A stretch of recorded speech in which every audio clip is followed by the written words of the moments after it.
कहानी की शुरुआत एक दुर्लभ पुस्तक व्यापारी डीन कोर्सो का पीछा करती है, इन्हें जॉनी डेप ने निभाया है।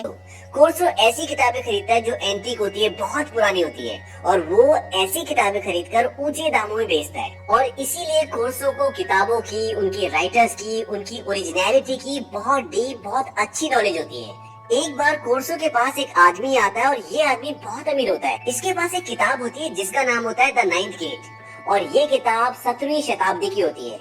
वो बोलता है कि ये किताब मैंने अभी खरीदी है, लेकिन ऐसी 3 किताबें और उन तीनों में से एक असली किताब है। और वो कोर्सो को बोलता है कि तुम्हें ये पता लगाना है कि इन तीनों में से असली किताब कौन सी है, क्योंकि एक किताब तो इसके पास है, लेकिन इसे ये नहीं पता कि ये किताब असली है या जो 2 किताब 2 अलग अलग लोगों के पास है उनमें से कोई असली है। अब कोर्सो को करना ये है कि वो उन 2 लोगों को ढूंढे जिनके पास वो 2 किताबें यानी कि इसकी एक कॉपी है, और वहां जाकर वो तीनों किताबों को मैच करे। और अगर इनकी कॉपी असली है फिर तो ठीक है, लेकिन अगर इनकी कॉपी नकली है तो कोर्सो को असली कॉपी को हासिल करके इस आदमी को देना होगा। हालांकि कोर्सो ये काम करना नहीं चाहता, लेकिन वो पैसे देख के इस काम को हाँ कर देता है, क्योंकि उसे इस काम के लिए बहुत पैसे मिल रहे होते हैं। अब कोर्सो सबसे पहले उस आदमी के पास जाता है जिस आदमी से इस आदमी ने ये वाली किताब खरीदी है जो अभी कोर्सो के पास है, और वहां जाकर कोर्सो को ये पता चलता है कि उस आदमी ने इस किताब को बेचते ही आत्महत्या कर ली थी। कोर्सो उसकी वाइफ से मिलता है और उसकी वाइफ उसे उस बुक स्टोर का नाम बताती है जहाँ से ये किताब खरीदी गई थी। अब कोर्सो वहाँ से निकलता है और कोर्सो को ये लगता है कि उसका कोई पीछा कर रहा है, और इसके बाद कोर्सो बर्नीज बुक स्टोर पे पहुंच जाता है जहाँ से ये किताब खरीदी गई थी। और ये बुक स्टोर का जो मालिक होता है वो कोर्सो का दोस्त होता है। कोर्सो अब समझ चुका है कि इस बुक में कोई खास बात है, इसीलिए कोई उसका पीछा कर रहा है, और इसीलिए वो इस बुक को बर्नी को देकर वहाँ से चला जाता है ताकि ये बुक उसके पास सुरक्षित रहे। अब बाद में कोर्सो जब बर्नी के पास जाता है तो वो देखता है कि उसकी किसी ने हत्या कर दी है, उसे उल्टा टांगा होता है और वो मर चुका होता है। और जाहिर है बर्नी को किसी ने उसी किताब की वजह से मारा है जो किताब कोर्सो ने उसे दी थी, लेकिन बर्नी उस किताब को कहीं छुपा देता है और इसीलिए वो किताब अभी भी वही होती है जो बाद में कोर्सो को मिल जाती है। अब कोर्सो उस बुक को लेकर स्पेन जाता है, क्योंकि उस बुक की दूसरी कॉपी स्पेन में है, और स्पेन में वो सेनिजा ब्रदर्स की दुकान में जाता है, एक बुक स्टोर में जाता है, क्योंकि ये वही लोग होते हैं जिन्होंने द नाइट गेट की उस किताब को, उस कॉपी को बेचा होता है जो अभी जॉनी डेप यानी कि कोर्सो के पास है, और इसीलिए कोर्सो यानी कि जॉनी डेप इनकी दुकान पर आता है। अब ये बताते हैं कि ऐसी 3 किताबें और उन तीनों किताबों में 27 पहेलियां हैं, यानी कि हर एक किताब में 9 पहेलियां हैं, और हर किताब में 3 पहेलियां सही है और जो 6 पहेलियां वो गलत है। वो उसे बताते हैं कि एक किताब में जो 9 पहेलियां हैं उन 9 पहेलियों में 2 तरह के सिग्नेचर हैं, एक एटी यानी कि एरिस्टाइट टॉर्चिया और एक एलसीएफ यानी कि लूसीफर। तो जो लूसीफर वाले सिग्नेचर है, जो एलसीएफ वाले सिग्नेचर है, वो पहेलियां सही है, और जिसमें एटी लिखा है वो पहेलियां गलत है। अब ये लूसीफर है कौन? लूसीफर खुद शैतान का नाम है, और जो दूसरा सिग्नेचर है एटी यानी कि एरिस्टाइट टॉर्चिया, वो इस किताब के लेखक का नाम है। और उस वक्त तक कुछ ऐसी अफवाहें भी थी कि लूसीफर खुद ही टॉर्चिया यानी कि जो शैतान है वही इस किताब का लेखक है, और उसी ने इस किताब में 3 पहेलियां खुद डिजाइन की, यानी कि 3 पहेलियां उसने खुद लिखी है। इसके बाद कोर्सो वहाँ से उस जगह पर जाता है जहाँ पर इस किताब की दूसरी कॉपी है। ये कॉपी एक बुजुर्ग आदमी के पास है और वो कॉपी उससे मांगता है, और कोर्सो अपनी किताब की तुलना उस किताब से करता है जो अभी अभी उसने इस बुजुर्ग आदमी से ली है।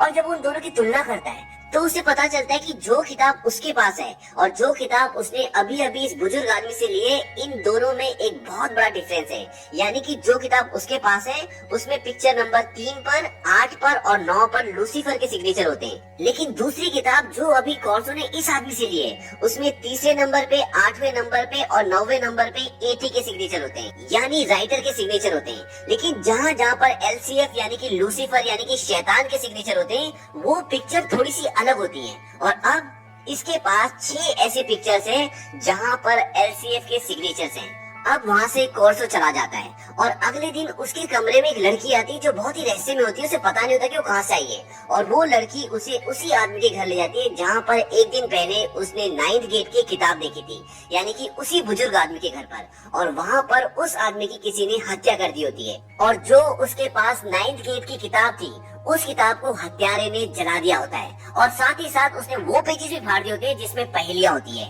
यानी कि उस किताब में पहले वाले पेज नहीं होते और बिना पेज के उसने उस किताब को जला दिया होता है। अब ये सब देखकर कोर्सो को थोड़ा डर लगता है, उसको शक भी होता है कि इसमें जरूर कोई ना कोई मिस्ट्री है, क्योंकि कोर्सो को अभी तक खुद ये नहीं पता कि इस बुक की सच्चाई क्या है।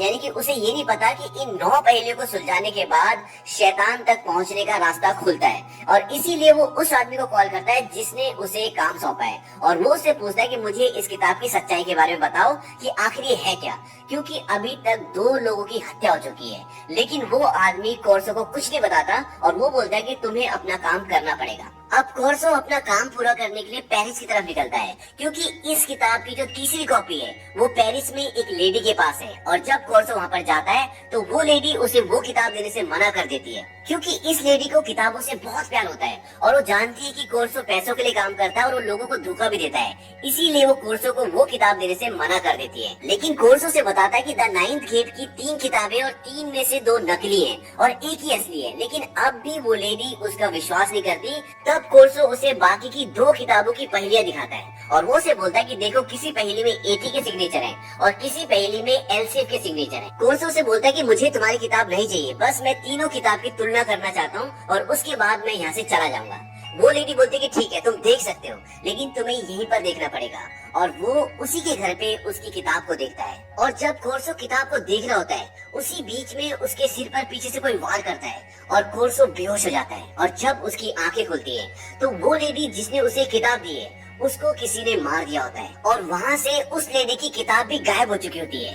अब वो वहाँ से बड़ी मुश्किल से अपनी जान बचाकर भागता है और जब वो अपने होटल में अपने रूम में आता है तो वो देखता है कि उसके रूम का सारा सामान उथल पुथल होता है और उसकी जो अपनी कॉपी होती है द 9th गेट की, वो भी होटल से गायब होती है। और वही होटल में कोर्सो से वही रहस्य में लड़की मिलने आती है जो उससे पहले भी मिलने आई थी और ये लड़की इस कहानी में बार बार कोर्सो को प्रोटेक्ट करती है। इसके बाद कोर्सो बुक का पता लगाने के लिए एक हवेली में पहुंचता है और वो वहाँ पर देखता है कि बहुत सारे लोग मिलकर एक अनुष्ठान कर रहे होते हैं। और जब वो वहाँ पर जाता है तो वो देखता है कि वहाँ पर वही लेडी होती है जिसके पति से द 9th गेट की पहली किताब उस आदमी ने खरीदी होती है, जिस आदमी ने ये पूरा प्रोजेक्ट, पूरा काम कोर्सो को सौंपा है।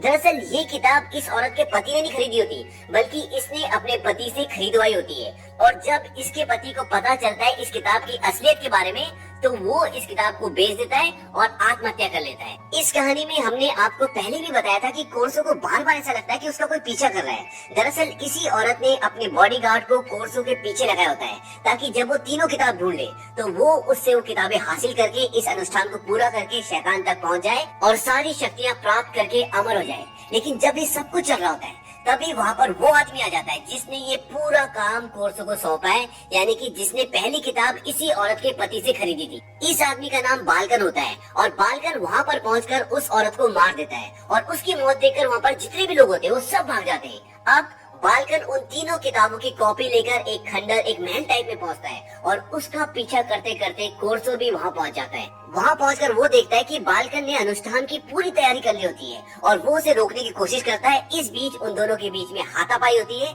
और जिसमें कोर्सो 2 लकड़ियों के फट्टों के बीच में फंस जाता है। अब बाल्कन अपना अनुष्ठान पूरा करता है क्योंकि उसने उन पहेलियों के रहस्य को सुलझा लिया है। पहेलियों की जो क्रम संख्या होती है वो 1 2 3 4 5 6 7 8 9 नहीं होती, बल्कि 1 4 3 6 7 5 8 2 और 9 इस क्रम में पहेलियां होती है। और इन सारी पहेलियों का मतलब होता है सुनसान और वीरान रास्ते पर चलकर, एक लंबी और सुरक्षित डगर पर, खुशकिस्मती के तीर लाकर, किसी से भी बिना डरे, सबसे बेहतरीन खेल खेलकर मिलेगी वो चाबी जो खोल देगी 9th गेट का रास्ता। बाल्कन ने अब इस रहस्य को, इन पहेलियों को सुलझा लिया है तो वो अमर है। इसीलिए वो अपने ऊपर तेल डालता है और अपने आप पे आग लगा लेता है, क्योंकि वो अमर है तो जल नहीं सकता। लेकिन होता कुछ और ही है, बाल्कन सच में जलना शुरू हो जाता है और इसी बीच कोर्सो अपने आप को वहाँ से छुड़ा लेता है और वो तीनों किताबों की कॉपियां उठाता है और वहाँ से जाने से पहले वो बाल्कन को गोली मार देता है। अब जब कोर्सो उस महल से बाहर निकलता है तो उसे वही रहस्य में लड़की मिलती है जो बार बार उसकी सुरक्षा करती है और इन दोनों के बीच में यहाँ पर संभोग होता है और जब वो कोर्सो के ऊपर होती है तो उसकी आंखें बदलती है, उसका चेहरा बदलना शुरू हो जाता है। और द नाइन्थ गेट की जो 9वीं पहेली होती है उसमें भी एक ऐसा ही चित्र होता है जिसमें एक लड़की बिल्कुल नेकेड एक ड्रैगन के ऊपर बैठी होती है जिसके बहुत सारे सिर होते हैं, और वो वहाँ से जाने से पहले कोर्सो को ये भी बताती है कि बाल्कन क्यों मारा गया। वो बताती है कि जो 9वीं पहेली थी वो असली नहीं थी और असली पहेली उसे सैनिजा ब्रदर्स बुक स्टोर में मिलेगी। इसके बाद कोर्सो उस बुक स्टोर में जाता है और वहाँ जाकर वो देखता है कि उन्होंने वो बुक स्टोर बेच दिया होता है, लेकिन जब वो वहाँ पर ढूंढता है तो उसे 9वीं पहेली मिल जाती है और वो उस पहेली को लेकर उसी महल के बाहर पहुंचता है। और जब वो वहाँ पर पहुंचता है तो ये दिखाता है कि उस महल के चारों तरफ बहुत रोशनी होती है। इसका मतलब ये है कि कोर्सो ने द नाइन्थ गेट की पहेली को सुलझा लिया है, क्योंकि उसके पास सारी सही पहेलियां सही क्रम में हैं। और इसी के साथ ये फिल्म खत्म हो जाती है। अब इस पूरी कहानी में जो सबसे अहम सवाल उठता है वो ये है कि वो लड़की कौन थी जो कोर्सो की मदद कर रही थी, जिसने कोर्सो के साथ संभोग किया था। अगर आप पहेली के हर एक चित्र पर गौर करेंगे तो उसमें एक इंसान है जो उस इंसान की मदद कर रहा है जो 9th गेट तक पहुंचने की कोशिश कर रहा है। तो ये लड़की वही होती है इस रूप में जो कोर्सो को 9th गेट तक पहुंचने में मदद कर रही होती है। दूसरा सवाल ये कि इस पूरी कहानी में 3 खून हुए, तो ये 3 खून किसने किए? दरअसल जिस आदमी ने आत्महत्या की होती है, जिसके पास सबसे पहली किताब होती है, उसकी बीवी का जो बॉडीगार्ड होता है, जो कोर्सो का पीछा कर रहा होता है, वही इन तीनों लोगों को मारता है क्योंकि उसे तीनों किताबें हासिल करनी होती है। हमने अपने इस चैनल पर बहुत सारी मूवीज को एक्सप्लेन किया है और आगे मैं उन सभी मूवीज के नाम आपको दे रहा हूँ, थंबनेल दे रहा हूँ। अगर आपने उनमें से किसी भी मूवी को नहीं देखा तो आप हमारे चैनल पर जाकर उस मूवी की स्टोरी सुन सकते हैं, उसे समझ सकते हैं। हमारे चैनल को सब्सक्राइब करना ना भूलें और बेल आइकन भी दबाएं ताकि जब भी हम कोई नया वीडियो डालें तो उसकी नोटिफिकेशन आपको मिल जाए।